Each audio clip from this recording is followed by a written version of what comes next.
great tools to go to a whiteboard with and say, here's, if you can show me what your system looks like in terms of the sequence diagram, then I can kind of hang my expectations for where your time is going onto something that we can both talk about and draw pictures of. So it's a great conceptual tool. But the problem with sequence diagrams is this is only about a dozen or two dozen calls. You can't look at them anymore when you've got thousands and thousands of calls going on, thousands and thousands of transfer of control from one tier to the other. It causes this thing to, first off, have to be printed on a toilet roll instead of on 8.5 by 11 sheets of paper. And second off, it's unusable. I mean, you just can't process data effectively in a picture like this when the picture gets really, really tall and skinny. So you need something else. And that takes me to the concept of a profile. Now, a profile is a table that looks like this. It doesn't have to look exactly like this, but this is what profiles in my Oracle world look like. And I'll take you first to the bottom number here. What that 1.530 is the amount of time that some users spent waiting from when they clicked until they got their answer back. So this thing took 1.5 seconds. And the table above that total line explains where that 1.5 seconds went from the perspective, let me say cut in the dimension of calls that the database kernel was making. So what these names in the right-hand column are things that Oracle practitioners are familiar with, because each of these basically maps to a paragraph of code path inside the Oracle kernel. And the totals here, the amount of time that each one of these things spends, when you add them all up, it's got to be 1.530.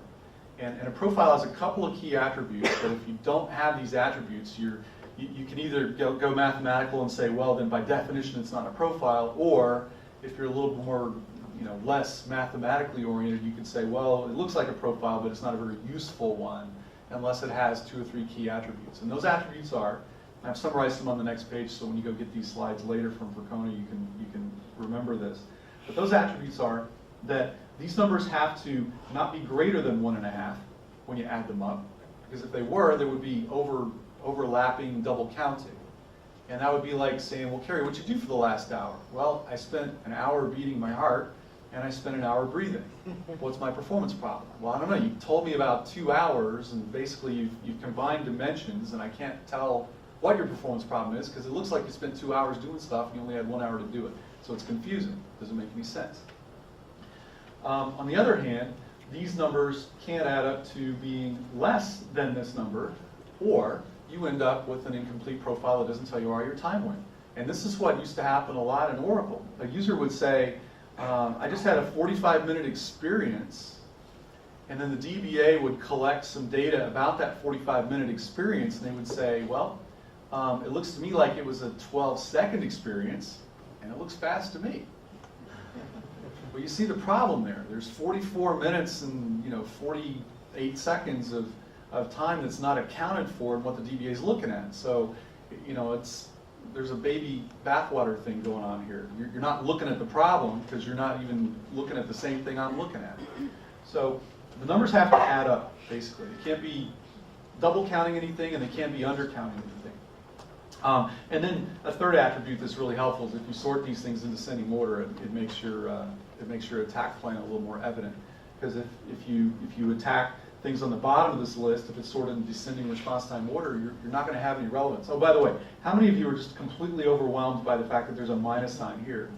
And if you're really a geeky performance kind of guy that really is deep in my heart, you're probably thinking, dude, what we need to do is like 1,000 times more of that. and possibly this thing will finish before it even starts. There's a reason for that. And there's different, there's in the Oracle world there are tiny measurement errors that can accumulate up to be some small percentage of total response time in the negative direction. And if you're interested in that stuff, I can talk to you about it later. And it's in the book that I showed you the picture of a while ago as to why that happens. So you've done this before, if you've ever used any of this stuff, and I didn't look up the PHP one, but I mean, if you've ever done a GCC minus PG, then you've seen a profile before. If you've ever used Java minus prof, then you've seen a profile before. One of the things my company does is a thing that takes Oracle data and makes a profile out of that. So the really amazing thing about profiling, it's been around since 1970. I mean, it's 40-year-old technology in principle. In just about every development environment that you can possibly think of. If you type the name of the language you're writing today and the word profiler in Google, you'll get tens of thousands, if not hundreds of thousands of hits. So profiling is nothing that I made up. These are some of the attributes that I talked about before. So now I want to talk about response time in particular for a couple minutes. To optimize throughput, and that's what a lot of people have in mind, particularly benchmark folks. They think in terms of, well, we've got to get throughput through the system. Response time to them is not enough because response time is a kind of a single slice notion. You know, the thing that one user experiences is not as important as the benefit that a system owner gets from having, you know, a 24 CPU SMP box that's going to crank out 1 million transactions a second. So throughput is a place where a lot of people enter the performance arena thinking, you know, as their priority. But to optimize throughput, you have to be able to analyze response time. And I've got a little proof here if you'll indulge me. Number one, X stands for throughput in my slide. So you can't optimize throughput for a task that's inefficient. For example, consider a thing that ought to run in 10 seconds, but it runs in 20. Well, hopefully it's self-evident that you can't optimize throughput on a system where your tasks take twice as long as they should. So you can't measure a task's efficiency without measuring its response time. And you can't, therefore, optimize throughput without at least being able to measure response time. So not a big step, but I thought it would be cute if I showed you the proof. Now, something that Donald Knuth said almost 40 years ago. Most of you have probably seen that very famous quote about most of the time people should ignore small inefficiencies, and that led to the whole very famous statement that premature optimization is the root of all evil. Well, this is about a paragraph away from that very famous quote. If you go look up the root of evil quote, you can find Knuth's paper that talks about profiling, and something that really resonates with me after 20 years of doing this in the Oracle space is when he said the universal experience of programmers who have been using measurement tools, as profilers he's talking about, has been that their intuitive guesses fail. In other words, programmers aren't very good at guessing where their programs are spending time. And they're not. I mean, I write code all the time. If you're interested, I've got a couple of sort of nifty stories on my blog that are just, you know, I got some code written, it works, I passes the test, and now it's time today to kind of do the profile thing and just see if I've done anything stupid. And voila, I'm spending 60% of my time calling a function that I'm not supposed to call because I didn't specify the command line argument that it engages that function. I just missed an if statement. You know, I had to block and I didn't if around it if the flag hadn't been specified on the command line. Things like that happen all the time. And you can look at code. Any programmer looks at code and you can say, hey, I want you to tune your code today. And you know what they're going to do if they don't profile? They're going to tune the things the most fun to tune. Right? I mean, what are you going to do today? Well, I'm going to try to have fun as much as I can. I got to earn a living, but you know, if somebody's going to say make this faster, I'm going to go, you know what? I think this linear scan I'm doing should probably be a hash lookup. Well, not if the list has only got 8 elements and it only gets called 1 out of every 4,000 times somebody runs your program, right? So profiling is key to understanding where you should be spending your time today. So to optimize performance, throughput, or response time, because of the little proof I put up, you have to have some way to see response time, and that's why I say people need profiles. So performance is easy if you can stop guessing where your code's slow. When you have profiles for task response times, performance problems can't hide from you. This is an interesting one because one of the things that when we teach people about profiling, and it's always this like almost brainwashing thing you have to do, because people come in, they've never seen a profile before, they're like, you know, I don't look at this stuff, I look at utilization metrics, I look at my green dials, and if the green dial associated with every resource in my system is green, then my system must be optimal. Well, that's part of the reason I want you to read the goal. Is because if you've never studied operations research before, one of the key principles in OR is that optimizing subsystems does not guarantee the optimization of the system that the subsystems comprise. Would you like me to give you a kind of a cute example of that, or would that be a waste of time? Yeah. Okay. It took me a long time to come up with one of these, and I was teaching a class and I was lamenting I didn't have a great example for this, and the guy goes, "Oh, I got one for you." Last year I attended a conference, and the conference hotel costs about $120 a night to stay at. Well, my corporate travel policy says you can't spend more than $100 on a hotel room.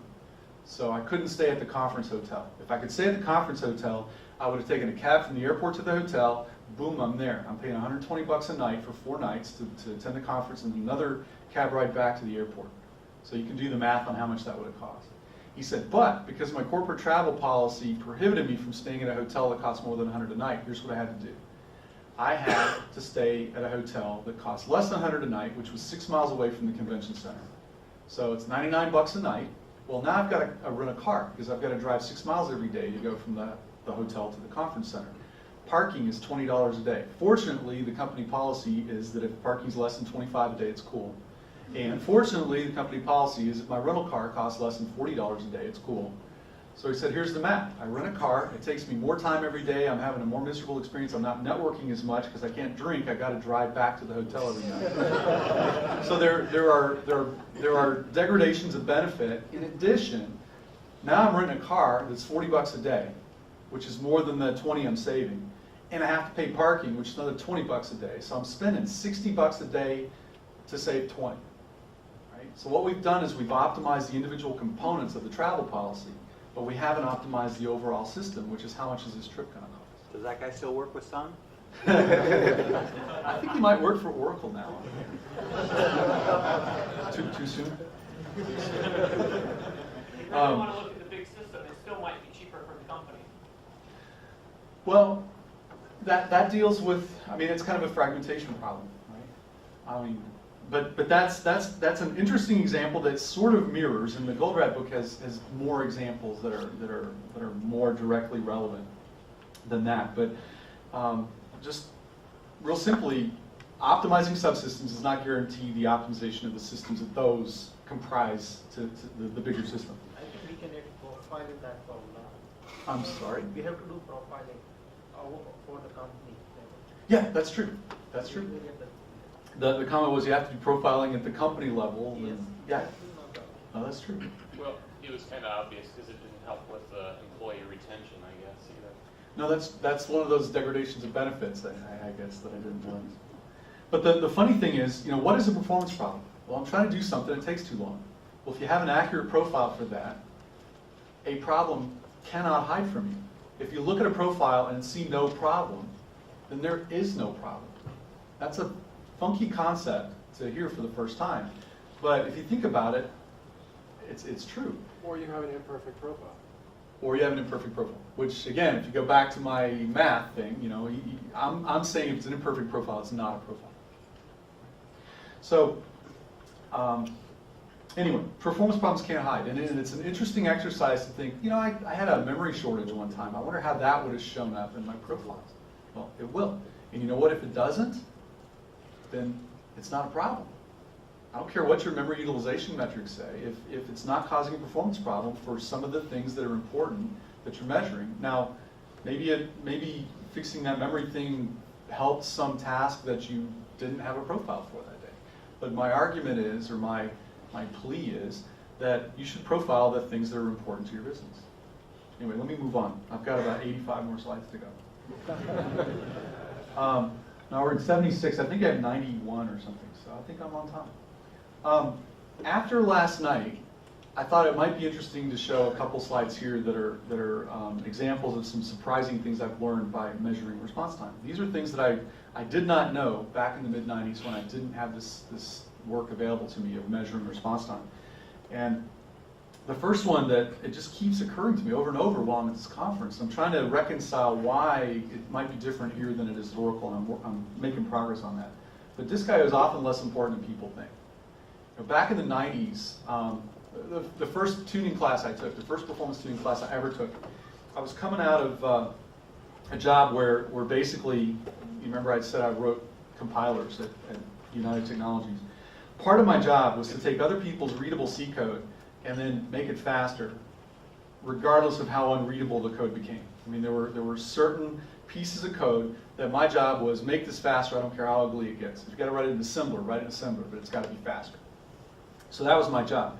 And I knew that conserving memory accesses and all those kinds of things were ways, basically code path reduction, memory access reduction, all that kind of stuff, were ways to make things fast. And in that world, I/O didn't even enter into it, because all the I/O had been tuned out before I even got the code. Well, then I joined Oracle in 1989, and I went to a class where a guy stood up in front of me and 20 other people and said with a straight face that in the database world, I/O is the only thing you have to worry about that takes time. That anything that's done in memory, it takes so little time you don't have to worry about it. And I thought, that's just crazy. I mean, that's nuts. I mean, that statement attempts to invalidate the whole last 3 years of my life. It's just not, it didn't feel true, and it turned out it was highly not true. The funny thing now, and I have occasional arguments with colleagues, inside the Oracle community about this, but honestly, in the last, I'd say 10 years, and absolutely no more than 5% of the performance problems I've seen have been I/O related. Now, they might have had I/O symptoms, but they were SQL that was written poorly and inefficiently to go do hundreds of thousands of times more work than it needed to do to produce the answer it produced. So the answer wasn't let's go to flash SSD or whatever. The answer was, oh, you can get that answer a lot more cheaply by following this code path instead of that code path. There's an example if you're interested in my blog. It's I think 2 or 3 posts ago. Joel Spolsky posted a thing about his adventure going to solid state disk on a laptop where he was trying to speed up compile times at Fog Creek, and didn't work for him. I mean, he said a lot of things are faster, but compile times aren't. And the point of my blog was to say, well, if you could have profiled your compile times to begin with, you'd have known this before you invested the 2 or 3 days into upgrading to flash memory. Now, maybe you wanted it anyway, and I think he in fact did. But you could have known. You didn't have to be surprised at the end. If you could have seen, hey, compiling is 99% not I/O, and I speed up I/O by a factor of 10, then what I've done is I've sped up something I don't use.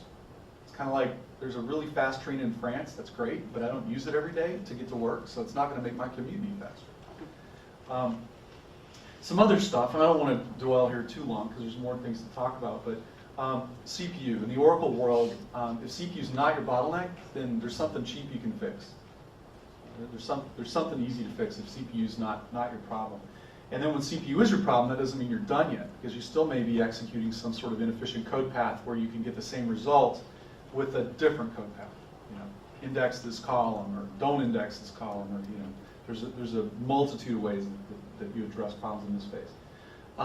Network I/O is a really common problem that I see, and it's not the network administrator's fault, it's the application developer's fault usually. It's the application that makes 10,000 database calls when it could have made 7 database calls, that kind of thing. It's inexperienced Java programmers or C# programmers or whatever who don't realize enough about how the engine works, the database engine works, to actually exploit some of the multi-row things and some of the, I don't have to prepare my SQL every time I execute it. I didn't know that kind of stuff. So just making friends with the database a little bit, just kind of not regarding it so much as a black box that inside, be dragons and I can't understand anything, so I'm not even going to try what's going on in there. Just a little bit of education usually solves a network I/O problem.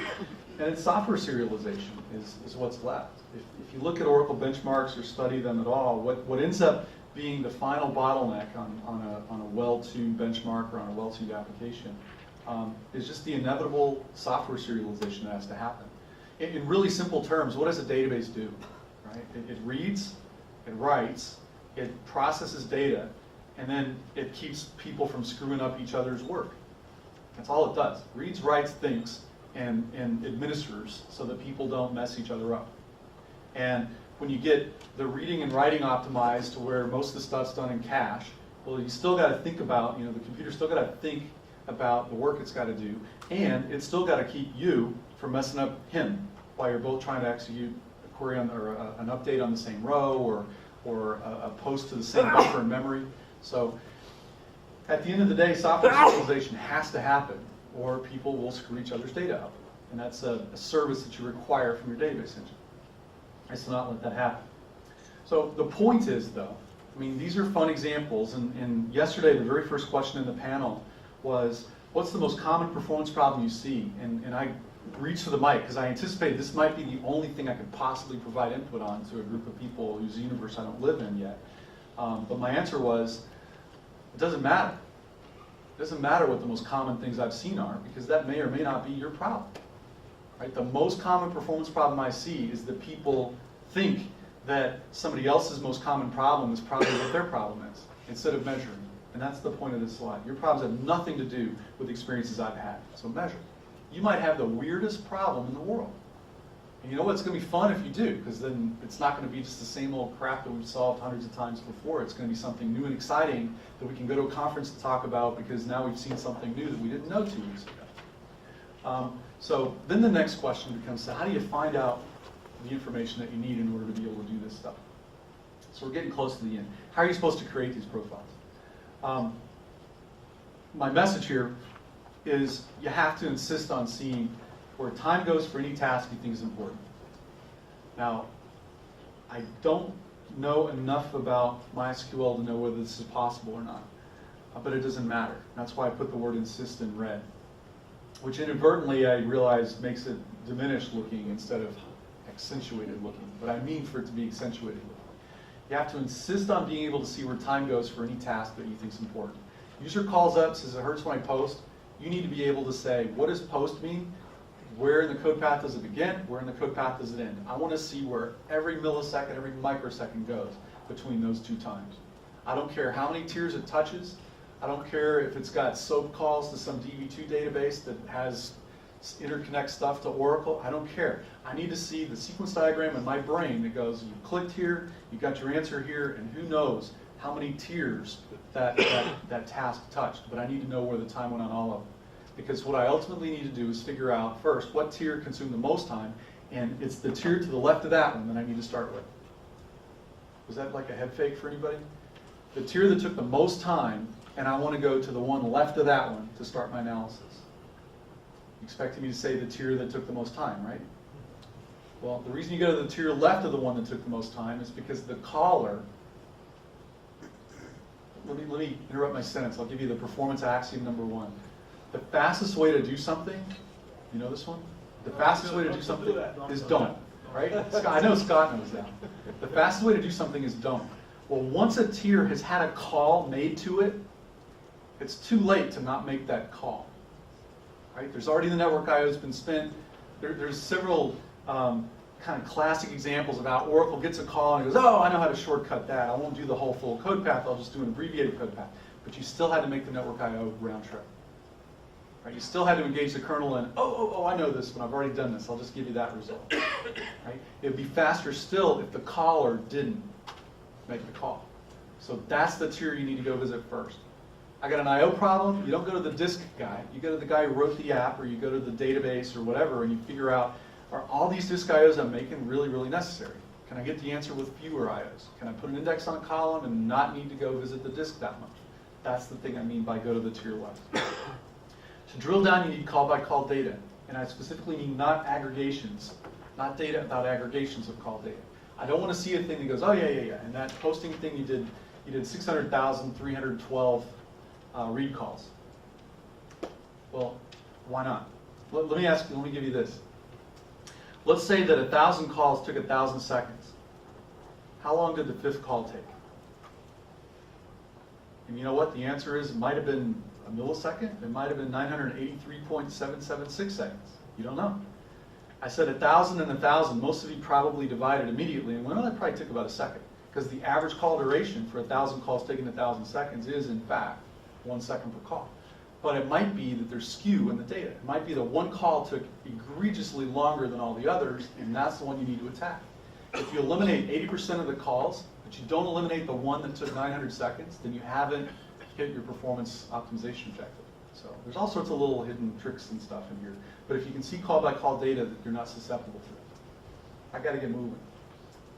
In Oracle, we do it this way. You can read about it. There's a paper at our methodr.com site. The stuff you need, I've tabularized here, and I'm not going to go through it. I've left these 2 columns blank, but these are the things that you need. And in Oracle, we kind of have some of them, and we really do have some others. But we need, for example, to be able to see, did this line of code that just executed, did that have to do with posting, or did it have to do with something else? Because I've got to be able to earmark all the code path for a given task that I'm interested in. And Oracle has that. I need call-by-call coverage, and in most cases, Oracle has that too. What time did a call begin, and what time did the call end? That's these two. There's some stuff in the trace data that we have to derive and interpret. Some of it's given to us just on a platter. Not having begin times in Oracle actually causes us to not really know sometimes the recursive relationships between calls. It's a long, weird conversation, but it's just a detail that if Oracle had done their tracing data a little bit differently, then we would have a lot easier performance data to process downstream. So one of the things that I'm hoping for, and I talked to some people about it last night, is one of my kind of dreams, is I'd love to be able to help in the instrumentation of MySQL so that the performance measurement output is easy to process and would enable you to do this task time thing very easily. I'll recap and get off the stage. Here's what I hope you take away today. Number one, performance is about time and tasks, ultimately. Whether you're thinking throughput or response time, time and tasks. And not all tasks are created equal. Some tasks are vital to the business, and some tasks people just don't really care that much about. This report can take 4 hours. I don't care. It runs at night. I'm not going to look at it till tomorrow morning anyway.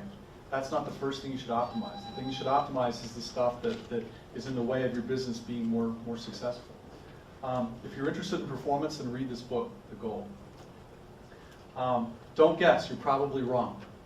That's what Knuth said, and I promise you, it's true. Don't guess, you're probably wrong. So measure response time before you optimize anything. Insist on it. It's hard. If I left the slide here, I'm not doing you a good enough service. I have to say this to realize performance is hard. And the reason it's hard is because tradition and politics are going to prevent you from getting this data, because sometimes it's going to be difficult to get. But until you do, you won't know everything you need to know. And then finally, performance is easy and actually a hell of a lot of fun when code measures its own tasks and response times. I mean, basically when a user says, that it hurts when I do X, if you've got a handle on exactly what X is and you can go repro their problem, it's a blast. You sit there and look at it and go, wow, I never knew it was doing this. It's like opening packages on Christmas. I never realized what was in this thing, and now I know. And a profiler can show you that. I think I'm a minute or so over, so let me get off the stage. If you guys have any questions, I'm happy to take them. I'm going to be around for a little while longer, but I've got a flight that leaves around probably noon or so. So thank you so much for having me and inviting me into your work.